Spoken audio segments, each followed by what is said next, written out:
Welcome to Contemporary Retirement. Contemporary Retirement is a public interest program focused on the retirement community. Every program has segments on legal, financial, and health issues affecting the retirement community. Contemporary Retirement is sponsored in part by a major grant from the Family Heritage Trust Company. Contemporary Retirement is sponsored by Family Heritage Trust Company.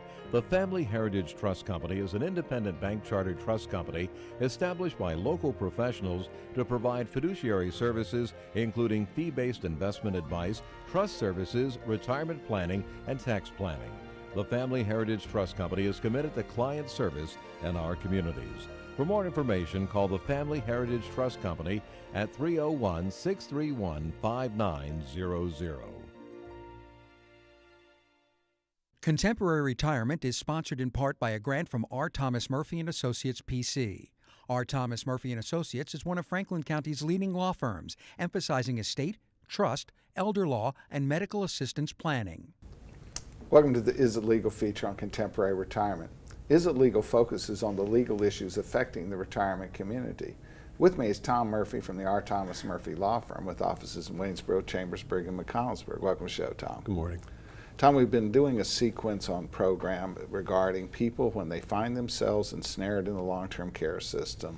They are uniformly being told by people of apparent authority, friends, neighbors, relatives, that there's nothing they can do. Exactly, and so that causes people to go down a bad path and spend money unnecessarily. And the reality is there's lots that you can do. And there's two sets of rules out there. We've been talking about married couple rules. In future weeks we'll be talking about single person rules. But the plain fact of the matter is the law is designed to protect healthy spouses. So if you're being told there's nothing you can do, it is clearly contrary to the entire intent of the law. Exactly, and the law goes back decades to the Reagan era, whereby married couples are protected, and especially the healthy spouse at home. And so you hear this nothing you can do. Is it just give me all of your assets? I have people every day coming in and saying, well, the nursing home's going to get my house. And the answer is no, they're not unless you do something silly and make a mistake. For a married couple, that house is automatically protected. Exactly, and so if you're in that predicament, you need to get good advice. You need to know what the rules are that pertain to you and your circumstances. You know, and I have people every day say, well, I can't afford to go see a qualified elder law attorney because I'm paying a nursing home bill. Well, exactly.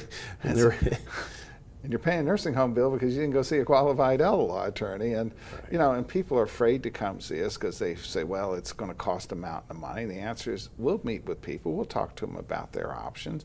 And they're going to pay our hourly rate. It's not going to be any more than the service that we actually delivered. And then they will decide whether or not it makes any sense to proceed. Right. It's no more or different than if you develop an illness, disease, go see a specialized doctor who can treat that illness. If you're in a nursing home setting or you're worried about it, you need to get good advice as to how it's going to affect you. As we talk to families every day, you know, we as elder law attorneys want to add value. We don't add value by just simply being an expense. We add value by helping them manage that risk to the best possible outcome, and those best possible outcomes are not available to them through talking to the nursing home or discharge planners or to government agencies. Yeah, unfortunately, you're not going to hear all your options because in most of those scenarios, they're going to give you one path that usually ends up being very, very expensive for families. Now, I oftentimes have people say to me, are you telling me the government's not going to tell me how to protect myself? They're telling me there's nothing I can do.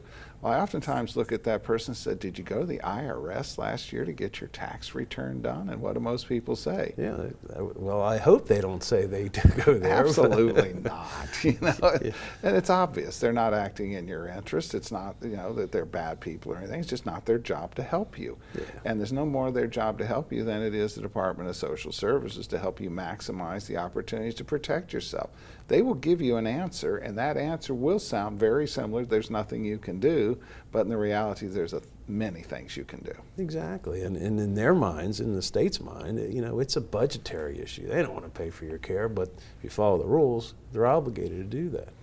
You know, and oftentimes, particularly married couples, act as if they should automatically have to put both sets of assets on the table to pay the bill.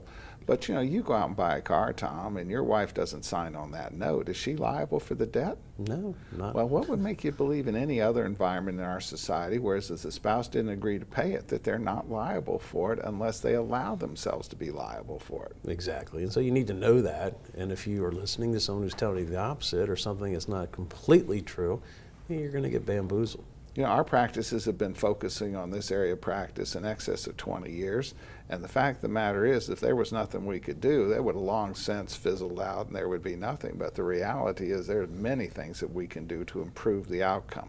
Absolutely. And we both are busy every day, all day, trying to take care of families. And there's a tremendous need.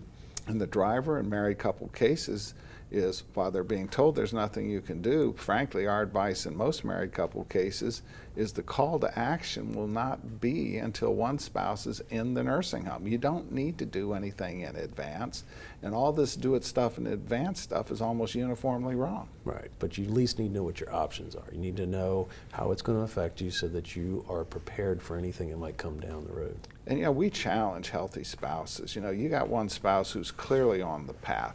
Don't sit there for a year and a half worrying yourself sick about what you're going to do. Come see a qualified elder law attorney. We're going to tell you it's not going to be as bad as you think. Mm-hmm. The disaster is your spouse is losing their health. It is not an economic disaster. Exactly. And so that knowledge is power in a lot of cases, and that'll help ease the anxiety and the worry and the stress that goes along with that. And that's what I tell people time and time again. Take care of yourself. Take care of your spouse. Stop worrying about the economics.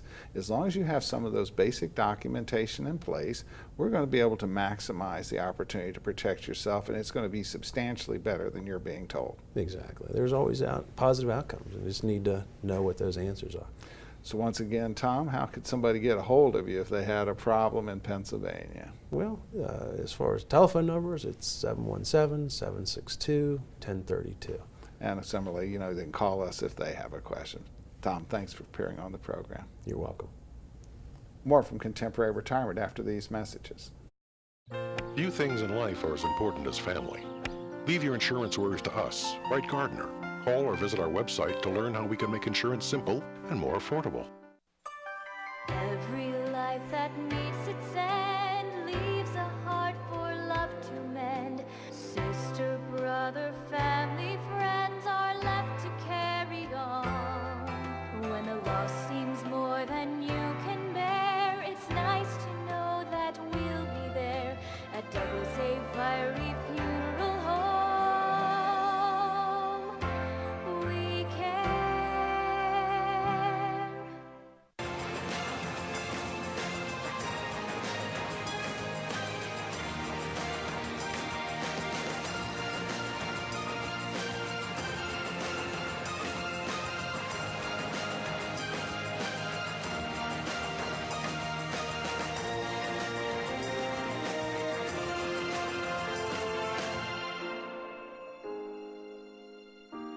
Call Ed Lowe to help put your mind at ease.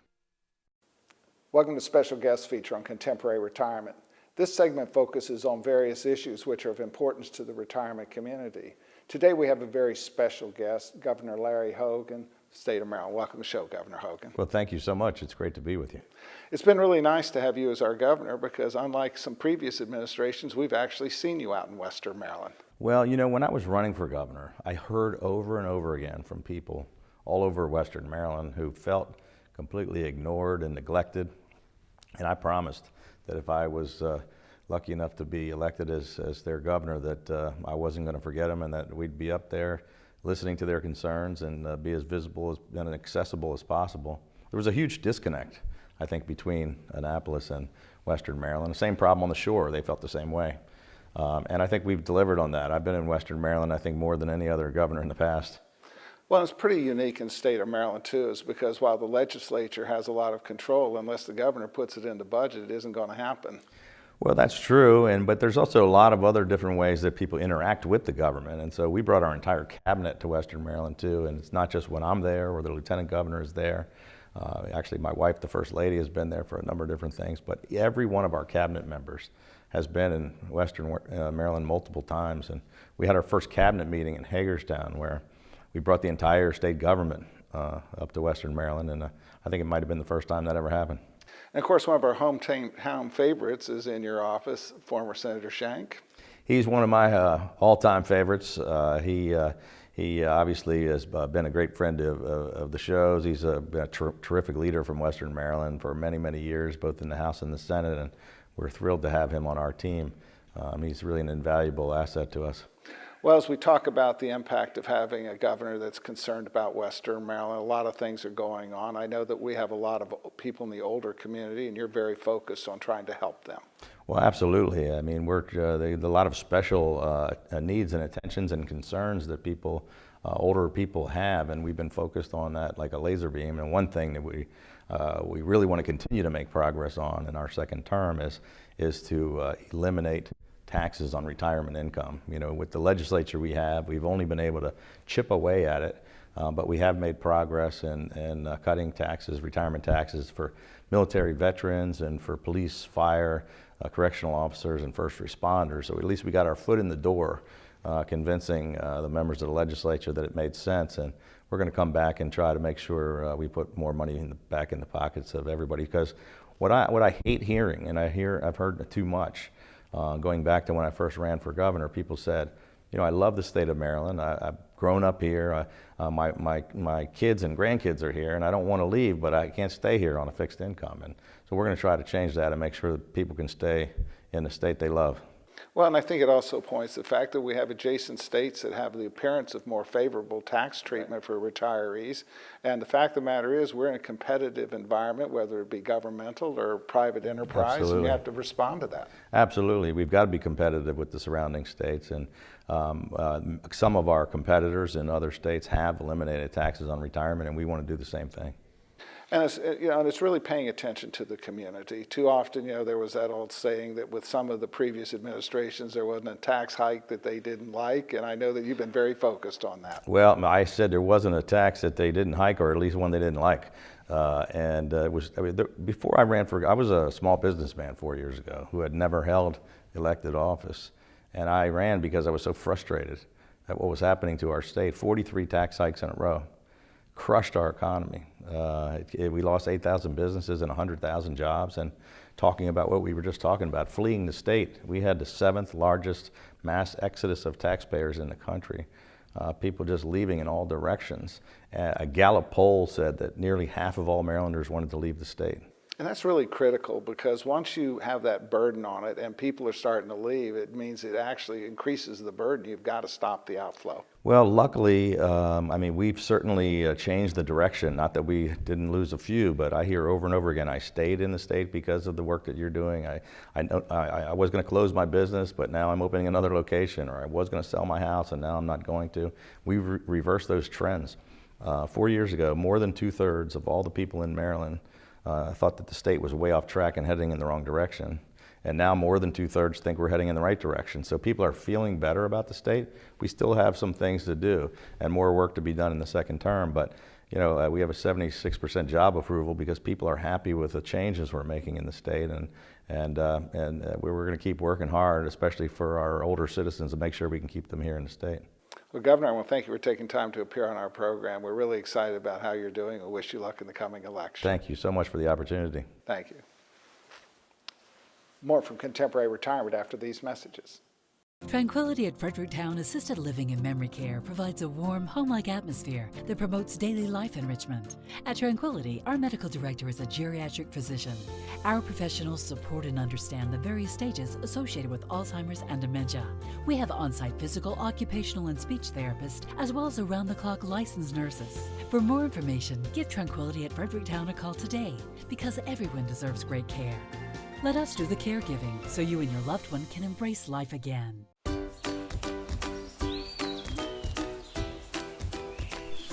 Dad, there's the big one. There's the big one. Just wait. There's the monster. Just one more bid on hurleyauctions.com. I got it. If you haven't visited hurleyauctions.com, you don't know what you're missing. Whether you're buying or selling, antique cars, tractors, boats, or real estate, you can do it all at hurleyauctions.com. Get to know Dr. Carrie Hesley at Diagnostic Imaging Services. What I find most rewarding is caring for women through our Women's Imaging Center. We have a caring staff that will ease patients through an ultrasound, bone densitometry, breast biopsy, or mammogram. Our health team is sensitive to emotions involved in women's imaging and understands that every woman is at risk for breast cancer. Providing the community with a center that is so dedicated to breast health and the imaging needs of women is something special. DIS Women's Imaging Center, providing women with progressive care. Welcome to Contemporary Health Scene. Contemporary Health Scene focuses on the health issues affecting the retirement community. With me today is Bridget Keefe, Community Relations Director, Tranquillity of Fredericktown. Welcome to the show, Bridget. Thank you for having me, Mike. You know, Bridget, we just struggle in this arena all the time. And one of the things that people need to be aware of is the federal government is determined to get out of the nursing home business. Well, as we oftentimes say, they cannot get out of the nursing home business by putting the sickest of the sick out. They're getting out of the nursing home business by dramatically expanding the service model available in assisted living. Yeah, there's been a huge growth in, 25 years certainly, but even in the last 4 years, the services we can offer. So when you would have talked to people about 25 years ago, if a person needed medically supervised medication management, they couldn't have done it. Those facilities were unlicensed and many times had no professional staff on staff. Right, and they were basically somebody's house that they decided to rent rooms out in. And so today, what kind of staff do you have available for medication management? We have RNs and licensed practical nurses that supervise certified medical technicians, and all the med techs do is pass meds 24/7. And they're licensed. They are have to be licensed. professionals. And they have to get relicensed every year. All right, and then there was a perception that if you had certain types of medical needs, if a person had relatively simple sort of tube feeding, those sorts of things, that always had to be in a nursing home. Is that the case today? No, in fact, today, as long as it's not a continuous pump style, if it's a bolus where we inject the food, we can manage that no problem. We also do ostomy bags, things that you never would have thought. And so yet when we talk to people on the street, as soon as you mention one of those types of therapies, it's automatically they have to be in a nursing home. Correct, and the model has changed. Even to go back to medication management, we can do Coumadin, like blood thinner injections, we can do insulin injections, and a few years ago we couldn't even do those. So. All right, and then the traditional model was the person was hospitalized and they were discharged to rehab. That's where they would receive physical, occupational, and speech therapy. But as soon as they were discharged out of the nursing home, that same service level was not reimbursed by Medicare. Correct, and now it's actually 100% covered by Medicare Part A, which is just like getting therapy in your home. And we can do it. Someone can get physical, occupational, and speech up to 4 times a week. And so that can be delivered within the assisted living environment, which was not the case a few years ago. No, it wasn't. Like if you've talked before about if grandma breaks her hip, well, actually grandma can leave the hospital and do rehab at our community instead of even going to a skilled rehab. And of course, the other issue here is the same thing, is because even when hospitals are now putting people out who are really not ready to go home at all, and that's why we find people in skilled nursing facilities, we're seeing Medicare and particularly these HMOs not restricting the number of days that they're willing to pay in a nursing home, which then means they're now discharging people, attempting to discharge them home when they have absolutely no business being at home by themselves. So we, if someone doesn't even want a full move-in, they can do something that we call respite care, which is really coming and getting stronger in our community. Now, respite care is always dependent upon availability. Correct. But if you do have a room available and that person is now looking at perhaps a 2 or 3 week stay, that's a possibility if the availability is there. And then that way they may still be going home, but they need that sort of intermediate step before they're ready to go. Right, and we do not, unlike other communities, we do not charge an additional respite fee. So they can have access to all of our ancillary services, just like you said, even for a 2 to 3 week period. And so I know you encourage people to come by and see what it looks like. Tell us about how you would do that. You can stop in. We're at 6441 Jefferson Pike, or you can call me at 301-668-6030. And of course, your facility does have a fairly new and exciting, a fully developed dementia unit It now. does, that yes. is state of the art. It is. It's beautiful, and it's for really those people who are in the mid to end stages of dementias. And so we just caution people that a preconceived notion that a service model is not available in assisted living needs to be readdressed today, because the government is dramatically expanding the service model in assisted living. Right. It's less expensive and nicer. That's right. Not your grandma's nursing home. Bridget, as always, thanks for taking time to appear on the program. Thanks, Mike. More from Contemporary Retirement after these messages. The Community Foundation, through its scholarship programs and through its strategic grants, has been a positive influence for change. Last year, change in Frederick County was influenced thanks to nearly 1,800 caring donors. Everyone can help. Your influence is key. Help us proactively focus on where we need to be investing our energy in the future.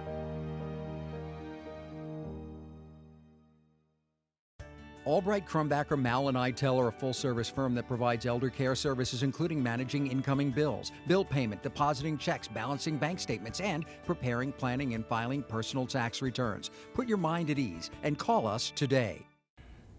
Welcome to the Making Sense feature on Contemporary Retirement. Making Sense focuses on the financial issues affecting the retirement community. With me is Pete Alexander, a partner in the regional accounting firm of Albright, Crumbacher, Mal & Eitel, with offices in Hagerstown, Martinsburg, West Virginia. Welcome to the show, Pete. Great to be here, Mike. Pete, we were doing a little blurb last week on the 2018 Tax Act. Once again, let's do a quick overview of the fact that many retirees will no longer be doing itemized deductions. Well, as we said last week, a lot of retirees before were able to itemize because the standard deduction was only $12,000, $12,600, up to $14,000 for those 65 and over. What happened is, under the new tax law, they increased the standard deduction and they rolled the personal exemption into it. So now, unless you have a married couple over 65, unless you have over $26,600 of itemized deductions, you're going to be better off just taking the standard deduction. And so we're going to see a lot of retirees doing that. And so one of the problems is with respect to charities, because in the past you would make a charitable deduction and you might be able to itemize and get the benefit of reducing your income because of that. But there's an indirect way of achieving the same goal. Would you mind telling us about that? Yeah, I mean, think about it like this, and we've had this on the books for over a decade now, but it is now made permanent. It's called a Qualified Charitable Distribution, QCD. Lord knows we love our acronyms. But what happens if you take money out of your IRA and you put it in your bank account? You have now created taxable income on your return. That taxable income on your return then would be subject to tax, but if you turn around and give that money to charity, you would get an itemized deduction for that charitable contribution. So assuming you could itemize, that would all wash off the books for you and it wouldn't cost you any tax. But for a lot of people going forward, they're not going to be able to itemize because they don't have enough charitable or other medical expense deductions. And so in essence, they might lose that charitable deduction, but there's a way around it. Yeah, under the same scenario, they might pull out their $5,000 minimum distribution, or just regular money. Doesn't even have to be your minimum distribution. They'll pull money out of their IRA, they'll give it to charity, but because they're not over that new higher threshold, 26.6, they'll choose to take the standard deduction. Going to be better for them. And so in essence, they're kind of losing their charitable contribution. But what you can do is you can pull money directly out of your IRA and have the IRA trustee, the bank, the brokerage house, directly send that money to charity. By doing that, once again, it's called a qualified charitable distribution. That money is not then taxed to you at all. Doesn't show up on your tax return. Doesn't show up on page 1 of your tax return as taxable income. Therefore, you have lowered your income and you don't have to worry, can I itemize to take the deduction? So it would only be relevant if you had enough charitable deductions that you could still itemize, but if you don't have enough, it's a way of, in essence, getting a backdoor deduction for it. Exactly. And the other benefit you have is even if you can itemize, remember you lose medical expenses. You lose 7.5% of your adjusted gross income. So if you have $100,000 adjusted gross income, until your medical, if you can itemize, goes over $7,500, you don't get a benefit. Well, if that charitable contribution doesn't show up on page one or if that IRA distribution is not included on page one because it directly went to charity, that lowers your income, that lowers the threshold of your medical deductions. It might also have some impact on your Part B premium and other factors as well. Yeah, that's what a lot of people don't understand is there are many different brackets all based on your prior year income that determines what your Medicare Part B, is it?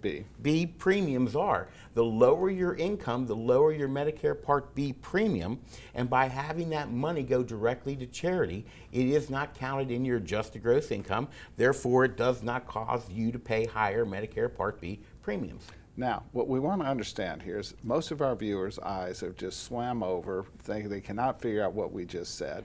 But what the real driver of this is you want to take advantage of this stuff, you need to see your tax planner in the last 3 months of the year. Let's get this stuff under control. None of this stuff can be effectuated if you're trying to do it on February 15th when you finally get all of your stuff in and go in and talk to your tax preparer. Yeah, that's probably the best point. As we've said before, there's very little you can do after December 31st, 2018. There's very little you can do after the fact to reduce your 2018 taxes. Once you hit January 1st, you may as well start worrying about 2019. Pete, as always, thanks for taking time to appear on the program. Great to be here, Mike. Thank you from Contemporary Retirement. Remember a more carefree time?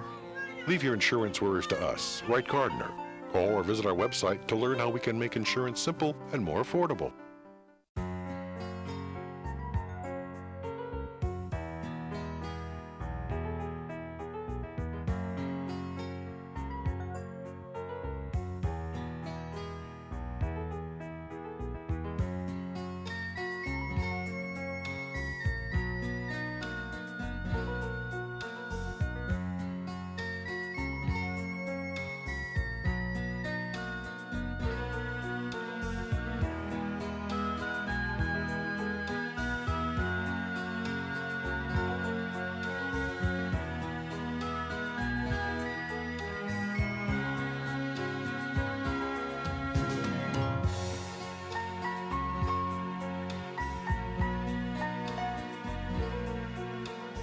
These days, it seems like everything's online, and filling out claim forms and receiving and paying bills online isn't always easiest. That's why we at Quality First Insurance encourage you to just give us a call. Let us help. Hi there, I'm Paul Sweeney with Quality First Insurance, and it's still just this simple.